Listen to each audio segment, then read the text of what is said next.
Қайырлы күн баршаңызға, менің каналыма қош келдіңіздер. Бүгін менімен бірге тандыр нан жасап көріңіздер. Бұл тандыр нанның ерекшелігі қазанның қақпағында жасалады. Және оңай, тез, міндетті түрде жасап көріңіздер. Ол үшін қажетті заттарды дайындап аламын. Ең алдымен ұн, қант, сұйық май, ашытқы, тұз және жылы су қажет болады. Дайындап қойған жылы суымызға 1 ас қасық ашытқы және 1 шай қасық қант салып араластырып аламыз. Су міндетті түрде жылы болуы керек. Жақсылап қант пен ашытқыны араластырып, ыдысымыздың бетін жауып, ашытқы көтерілгенше 5 минутқа қоя тұрамыз.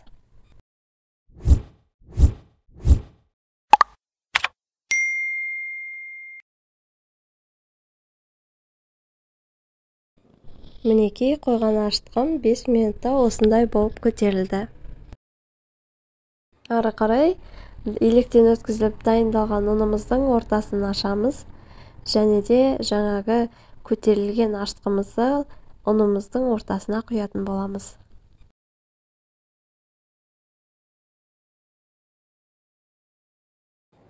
Ашытқымыздың тура ортасына 1 шай қасық тұзымызды салып араластырып аламын.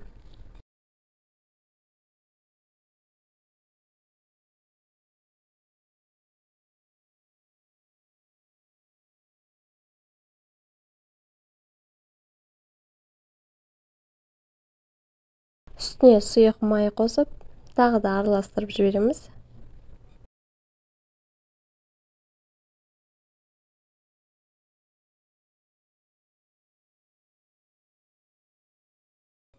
Жақсылап араластырып алғаннан кейін, ұнымыз бен ашытқымызды қосып, араластырып, қазір қамыр илейтін боламын. Алдымен қоюланғанша қасықпен араластырып, одан кейін қолдың көмегімен қамырды илеймін. Керекті заттардың мөлшерін видеоның астына жазып қалдырамын. Сол жерден қарап алсаңыздар болады.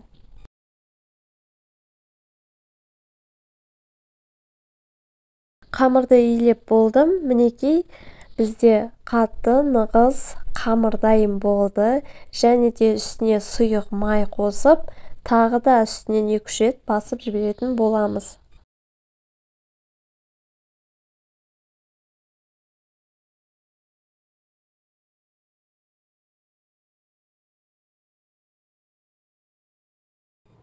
Енді дайын болған қамырымызды қапқа салып, бетін жауып, 1-1,5 сағатқа жылы жерге қалдырамыз.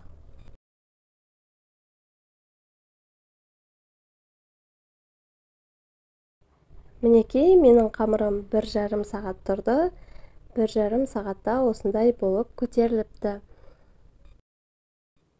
Қамырдың үстінен тағы да басып жібереміз. Қамыр қолға жабыспайды, ұн сеуіп қажет емес.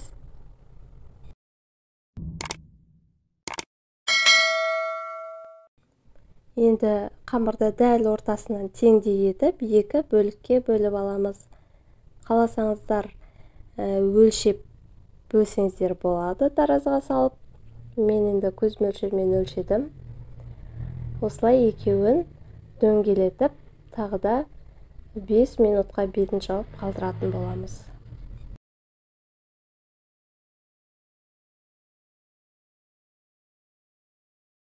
Ары қарай бізге осындай қазан қажет болады.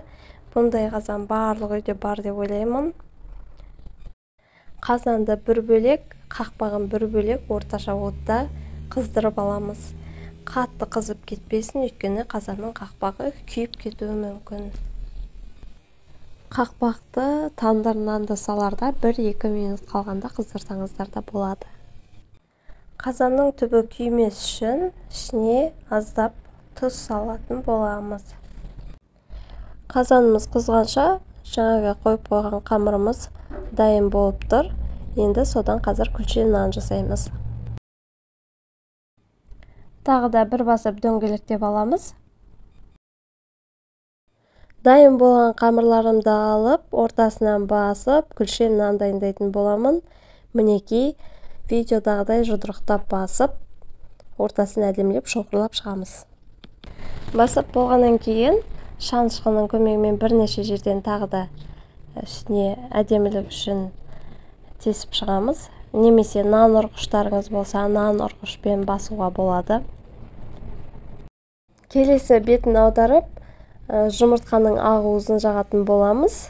Ал сары уызы біздің қамырдың бетіне керек болады. Бетіне сары уызын жағып, қазанның қақпағына жапсыратын боламыз. Қақпағымыз қызып тұр, сондықтан қамыр жабысып қалады. Түспейтініне көз жеткізу үшін қазір жапқан кезде ашып көретін боламыз. Мінекей, қызып тұрған қазанға қақпағын жабамыз. Түспейтініне көз жеткізу үшін тағы да ашып көріп, қадағалап алуымызға болады. Тандыр нанымыз 15-20 минутта пісіп қалады. Қызарған кезде алатын боламыз. Ал енді мен келесі екінші тандыр нанымды жасауға кірісемін. Бірінші тандыр нанымызды жасаған сияқты дәл солай қолымызбен басып, ішін шұңқырлап, шанышқының көмегімен бетін тесіп шығамыз.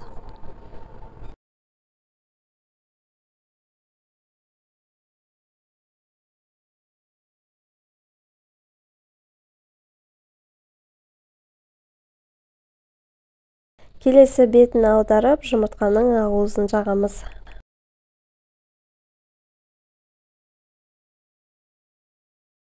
Осы уақытта біздің тандыр нанымыз пісіп те қалады.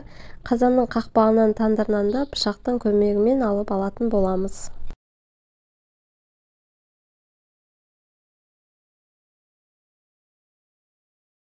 Мінекей, өте әдемі тандыр нанымыз дайын болды.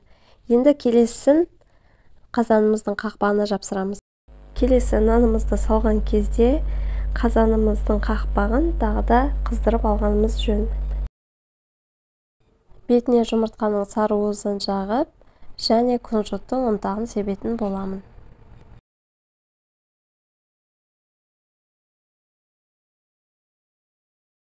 Мінекей, тандыр нанымызды салып қойдық.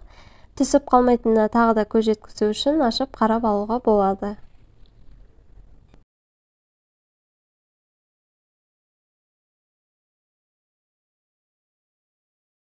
Мінекей, шамамен 20 минут ішінде менің тандыр нанымның беті қызарып, пісіп шықты.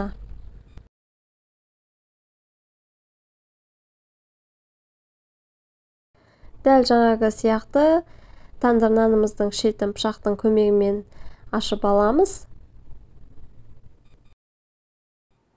Осымен біздің қазан нандарымыз дайын болып шықты.